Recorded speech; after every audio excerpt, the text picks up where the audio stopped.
Hi, I'm Carolyn Scriba. I'm a researcher at the Harry Perkins Institute of Medical Research in Perth, Australia.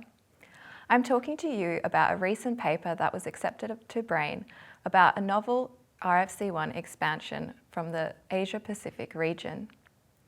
Canvas is a late-onset neurodegenerative disease that is characterised by a triad of neurological features, which also give it its name: cerebellar ataxia with neuropathy and vestibular areflexia.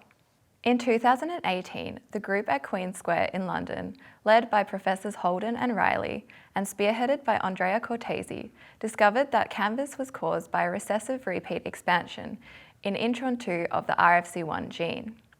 This pathogenic expansion is highly polymorphic.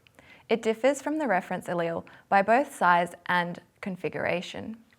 While screening an Asia-Pacific cohort for Canvas, we noted that 3 individuals showed evidence of a biallelic expansion at the disease locus, but did not have the pathogenic allele when tested by repeat primed PCR. Because of their strong clinical phenotype, this led us to hypothesize that a novel repeat motif might be responsible for disease within this subset of patients. We were particularly interested in these patients as they were 2 brothers from Indonesia, as well as a woman from the small island of Niue. Due to the repetitive nature of the RFC1 disease locus, we utilised an adapted long-range PCR method to sequence into the unknown repeat. The sequencing revealed that all 3 individuals did in fact have a novel motif for the expansion, ACAGG, as opposed to the then known AAGGG disease motif. We proceeded to confirm this using repeat primed PCR, as well as whole genome sequencing. However, we needed to confirm the size of the expansion in order to prove pathogenicity. The group at Queen Square in London sized the expansion by southern blot, showing that the allele did have a large expansion of around 1,000 repeats, similar to other pathogenic RFC1 expansions. In one of the families, DNA was available from several relatives, and so we were also able to show that the ACAGG expanded allele co-segregated with disease. Haplotype analysis showed that our patients shared the same core haplotype as had been described in other European patients, as well as Maori patients from New Zealand and the Cook Islands.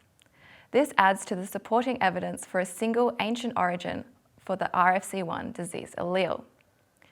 The patient from Niue also showed a recent common ancestor with our previously published Maori cohort, possibly supporting the out-of-Taiwan theory of Austronesian migration, which proposes the migration of people from mainland Asia through Niue to New Zealand. An analysis of nomad data showed that the ACAGG repeat was enriched within non-European populations, suggesting that this motif may be a more common cause of Canvas and late-onset ataxias within these regions. Hello, I'm Dr. Philippa Lamont. I'm a neurologist in Perth, Western Australia. I want to talk to you about some patients that I've been following up for a very long time and recently have found that they have got Canvas, which is cerebellar ataxia, neuropathy and vestibular areflexia syndrome. These patients were ethnically Chinese from Indonesia, a pair of brothers who presented to me aged 54 and 55 years of age. It was seen, when I examined them, it was obvious that they had cerebellar ataxia, saccadic interruption of smooth pursuit eye movements, a positive Romberg's test. They also had signs of a peripheral neuropathy, both motor and sensory. The symptom that really worried them the most, though, was a persistent dry cough for which no reason could be found at all. Their nerve conduction studies showed a severe sensory and motor neuropathy. They had an abnormal head impulse test, but one of the most amazing things was that they had absolutely no appreciation of pinprick, even centrally. Of course distally, but even centrally they couldn't appreciate a pinprick at all.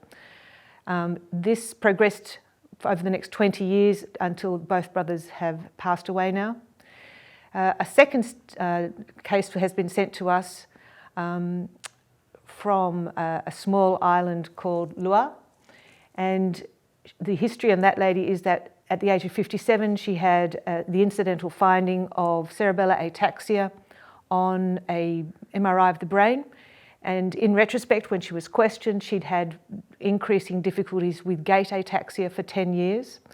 She also was shown to have a peripheral motor and sensory neuropathy, complete inability to feel pinprick centrally as well as distally, an abnormal head impulse test, and she was also shown to have canvas. These are very interesting phenotypes because they have the cerebellar ataxia and they have definite cerebellar signs, but they also have quite a significant sensory neuropathy, which also makes them very unsteady. It doesn't come on till quite late, but it progresses quite quickly once it comes on.